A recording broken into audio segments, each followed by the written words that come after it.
বিয়ের সন্দেশ গুলা হয়ে গেছে, কেমন হয়েছে অবশ্যই কমেন্ট করে জানাবেন। যদি ভালো লাগে লাইক কমেন্ট দিয়ে পাশে থাকবেন।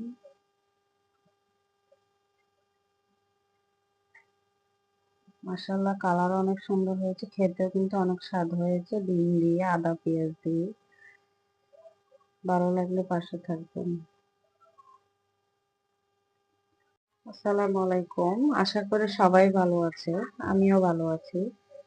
তো আমি যেটা বলে আতপ চাল, আতপ চালটাকে ভিজিয়ে মেশিনে ব্লেন্ডার করে পোয়া পিঠার ব্যাটার করে নিয়েছি। আর পোয়া পিঠার এই ব্যাটারের সাথে আমি এখানে আদা বাটা দিয়েছি, তারপরে পেঁয়াজ বাটা দিয়েছি, আর তার সাথে এখানে দিব আমি একটা ডিম। তো এটাকে আমরা বলি আদা পেঁয়াজের সন্দেশ। এইভাবে আপনারা চিনি ছাড়া মানে মিষ্টি ছাড়া আদা পেঁয়াজের এই সন্দেশ কারা কারা খেয়েছেন অবশ্যই কমেন্ট করে জানাবেন। তো আমি আপনাদের সাথে শেয়ার করি নেই যে আদাটা দিয়েছি অথবা পেঁয়াজ বাটাটা এখানে দিয়েছি, এটা অফ ক্যামেরায় আমি করে নিয়েছি। তার সাথে স্বাদ মতো লবণ দিয়েছি, আর আতপ চালের সাথে কিছুটা আমি ময়দা দিয়েছি, মানে পিঠাটা সফট হওয়ার জন্য, যেন ঠান্ডা হলেও নরম থাকে, শক্ত না হয়। তো আপনারা চাইলে আপনাদের মন মতো করে বানাতে পারেন। তো এখানে আমি একটা ডিম ভেঙে দিব, ডিমটা আমি নিয়ে নিয়েছি। এদিকে আমি ডিমটা এখানে এখন দিয়ে দিব।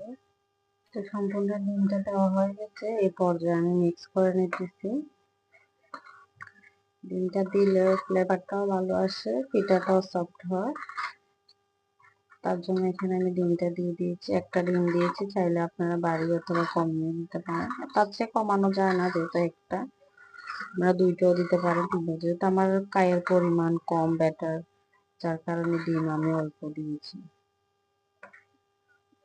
তেলটা আমার গরম হয়ে গেছে, এই পর্যায়ে আমি পিঠা দিব বিসমিল্লাহ করে।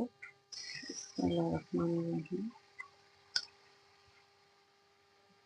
তো আমার পিঠাটা ফুলে উপরে বেশি গেছে, আমি উল্টিয়ে দিলাম আবার।